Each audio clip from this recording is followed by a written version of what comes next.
Hi everyone. In this video, I want to go over some main points from the Bell Hooks article, Reconstructing Black Masculinity.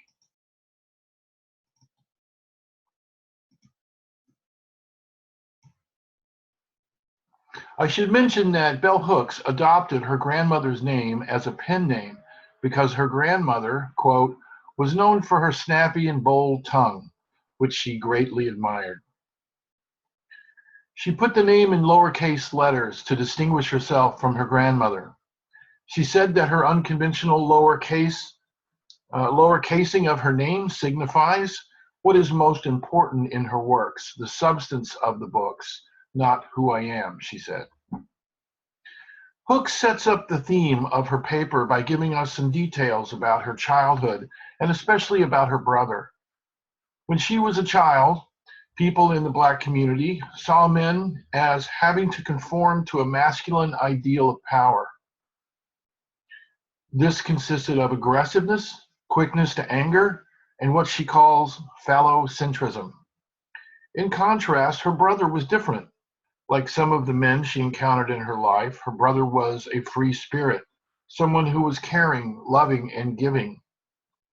She says that in traditional Black communities, when one tells a grown man to be a man, he is urging him to aspire to a masculine ideal rooted in the patriarchal ideal. These other men that Hooks had in her life were very special to her, and her motivation for writing this article is to let people know that this masculine ideal is a result of a white supremacist culture.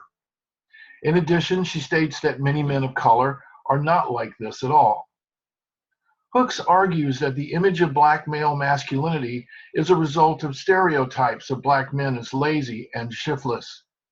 These stereotypes are an effective way for white racists to erase the significance of Black male labor from public consciousness. These stereotypes function to deny Black men jobs and erase their significance. Hooks further argues that integration has helped to promote a climate where most Black women and men accept sexist notions of gender roles from the white community. Now, Hooks is not saying that integration is a bad thing, but when Black communities were more segregated, gender roles were more complex, and many men accepted living in situations where the woman made more money. Hooks would like to see Black men overcome what has resulted from exposure to white patriarchal definitions of masculinity. In short, she thinks that the Black community should stop looking at white gender roles as a norm Black people should imitate. There was a time, she states, when men in white and Black communities were focused on being the leaders of their families and providing for them.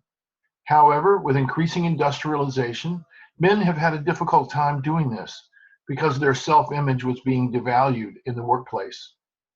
So, she argues, men's power became more and more focused on their sex organ. This attitude of equating masculinity with dominating women with the sex organ is what she calls phallocentrism. Hooks argues that when attention is shifted to focus on those Black men who oppose sexism, who are disloyal to the patriarchy, even if they are exceptions, the possibility for change and resistance is affirmed. Many writers that Hooks discusses in this article argue the opposite of this last point, that the way to combat oppression of the Black community is to elevate the hypermasculine status of Black males and consequently discourage Black women from becoming involved with feminism. For them to become involved in feminism is to betray the race. Famous Black men like Eddie Murphy, who is the kind of person some of these writers celebrate, represent women in misogynistic terms. Hooks points out that in one of Murphy's performance films, women are depicted as evil or prostitutes and see their sexuality solely as a commodity to be exchanged for hard cash. Consequently, there is no reason for Black men to listen to them or to assume that they have knowledge to share.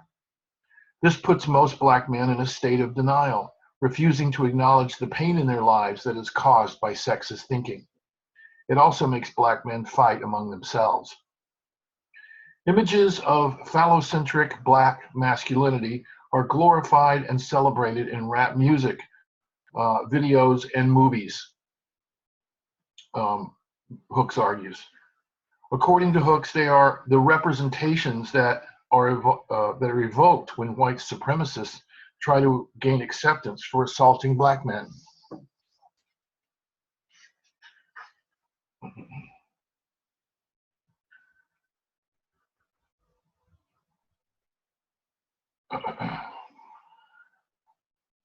Hooks maintains that woman-hating will only cease to be a norm in Black life when Black men collectively dare to oppose sexism.